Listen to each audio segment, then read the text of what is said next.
TODCO overhead door is built to last a long time if it's properly inspected and maintained. This is especially important because of the difficult conditions at the working end of a truck or trailer. On a dry day, a moving truck pulls its own dust storm behind it. The effects of cold or wet conditions are multiplied back here. If you inspect your overhead doors frequently, you can keep them on the road much longer and forego costly repairs. Here's a quick and simple 12-step inspection you can use to get extra life out of your TODCO door while ensuring its safe operation. Here's a good indicator that door adjustments may be needed. A properly adjusted door should operate easily, and when stopped halfway or below, should remain stationary. Inspection step 1 is a quick visual review of the door panels. If you spot a crack in a panel, such as this intermediate panel, it needs to be replaced. Step 2 is to inspect the lock. If you see the tip of the lock's lever arm sticking up like this, the lock is probably out of alignment. Check by wiggling the lock lever arm. If it moves like this, it definitely needs adjusting by welding extra metal to the bottom of the pin box. Loose locks allow the door to bounce up and down in transit, knocking years off your door's service life. The lock lever arm should close tight against the pin. It is weighted and balanced, which provides an automatic tightening feature. The lever arm design lets gravity do the job of keeping the door from bouncing down the highway. Examine the lock to see if it's bent or damaged. If it is, replace it. The next step is to inspect all fasteners. Tighten or replace loose fasteners on the pull strap, the lift handle, the lock, and the cable anchor brackets. Step 4 is to check that the safety warning decal is mounted to the left of the lock on the bottom panel. These decals contain important information about the safe operation and proper maintenance of the door. They should never be removed or covered and should be replaced as needed. Step 5 is to examine the cables on both sides of the door. Look for kinked cables and the first signs of fraying like this. Replace the cables immediately when they show signs of wear like this frayed cable. The next step is to check the top panel of the door and its relationship to the trailer or truck body header. If the top panel is not in the same plane as the rest of the door sections, a gap like this is created. When you see this, the top fixture slides need adjustment. The panel fit should be tight against the header, like this, to keep out the elements and better protect your cargo. Step 7 is to examine the pull strap. This is an important part of the door and should be replaced if it shows signs of being frayed, worn, or damaged. It is important to note that an overhead door is a moving object and that the pull strap should never be used as an aid to getting in or out of a vehicle. Also, never tie anything to the end of the strap. The 8th step is to examine the seals. Start by opening the door part way and examine the bottom seal. If it is not completely intact or it's missing, replace it. The same holds true for the side seals that can crack, rip, and tear. Next, examine the head seal. Grooves are cut into the ends of these for the door cables. If you see any other tears like these, replace the head seal. Together, these seals help to form a barrier against rain, snow, and dirt that can damage your cargo and your overhead door. A key part of your inspection is Step 9, which deals with your door tracks. First, make sure the vertical track and the horizontal track are properly aligned where they meet, and that they are welded or fastened in such a way that there is no obstruction inside the track. Generally, check to make sure there is nothing inside the track obstructing the rollers. Make sure the bolts or other fasteners used to attach the tracks to the frame and sidewalls are flush and not sticking out like this. Obstructions inside the track can cause the door to hang up and can cause rollers to go flat on one side like this. A clicking sound when opening and closing the door is often a telltale sign of an obstruction. Now it's time to check the proper door and track alignment.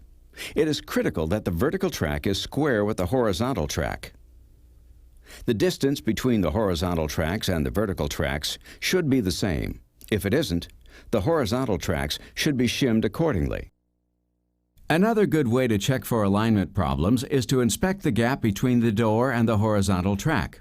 A gap larger than 5/8 of an inch, like this, is too wide. A good indicator that the gap is too wide is a roller stem that is recessed into the hinge like this. Over time, the roller could wedge within the hinge, causing damage to both the hinge and the roller. The roller stem should stick out beyond the hinge like this. Genuine TODCO parts always work best with your TODCO doors, and in this case, the roller stem has the small T on it that you see here. Another check is to make sure that there are spacer washers on the proper roller stems and that there are no rollers that are out of the track like this one. Spacer washers play an important part in the proper alignment of your TODCO door. At the time of installation, 1 to 4 washers should have been placed on the left and right sides of the first section joint up from the bottom and the first section joint down from the top of the door. When placed properly, these washers will help hold the door square with the track so it can open and close easily. If the washers are absent or placed on other rollers, the door could bind and become hard to operate. TODCO offers specially designed split spacer washers that can easily be added to the roller stem without removal of the roller, end hinge, or door. The gap between the edge of the door and the horizontal track should look more like this. By the way, this is the location, inside top right-hand corner, of the TODCO door serial number plate. Please provide this number to TODCO when ordering any parts to ensure an exact fit. Step 10 is to check the cable drums. Both the right and left cable drums should be positioned tightly against the bearing. See the gap here and how the cable is feeding out improperly at an angle? This could cause premature cable failure or cause the cable to skip grooves and come off the cable drum like this, which keeps the door from tracking properly, making it harder to open and close. This is the correct positioning of the cable drum, set snugly against the bearing like this. Step 11. The counterbalance spring. If you wind your spring while the door is in the up position, it can cause the spring to kink or snake like this.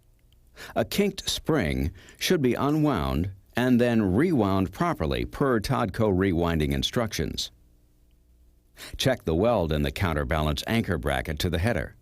Because of the tension exerted from the counterbalance spring, make certain it is properly welded to the header. Also, check the weld on the vertical track headplate brackets. All of the inspection guidelines hold true for a shallow header counterbalance assembly as well.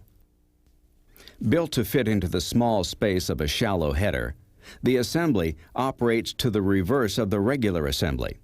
For example, the cable drum is still snug against the bearing, but the cable feeds off the opposite side of the drum. Also, there are 2 extra holes in the winding plug, here, for winding bars, and the spring winds in the opposite direction. Check the counterbalance spring for rust. Operating a rusty spring puts undue pressure on the spring and makes the door harder to open and close. A few seconds with TODCO lube, and the spring is lubricated. In fact, the following parts should be lubricated regularly, so bringing a can of TODCO lube with you on your inspection is a smart idea. Spray the counterbalance shaft bearings. Make sure both bearings receive a liberal application of the lube. Lubricate the rollers. Be generous with the lube in the ball bearings, as well as the shaft and the outer tires of the rollers. And allow the excess lubricant to flow into the tracks. Lubricate all center and end hinges, as well as the hinge pin. When spraying the bottom roller holders, spray the lubricant through the holes provided. It is also recommended that the lock be lubricated. How often you lubricate depends on your own cleaning routine, but the few minutes spent lubricating will always be less than the time it will take to replace the part. The final step, step 12, is to inspect hinges. Hinges that are badly rusted or broken should be replaced. Any loose leaves should be refastened. Properly functioning hinges are important to the proper operation of the door. Now you have seen the important procedures necessary for the inspection of your TODCO door. Conduct this 12-step inspection frequently, and the cost per mile of operation of your TODCO doors should go down dramatically.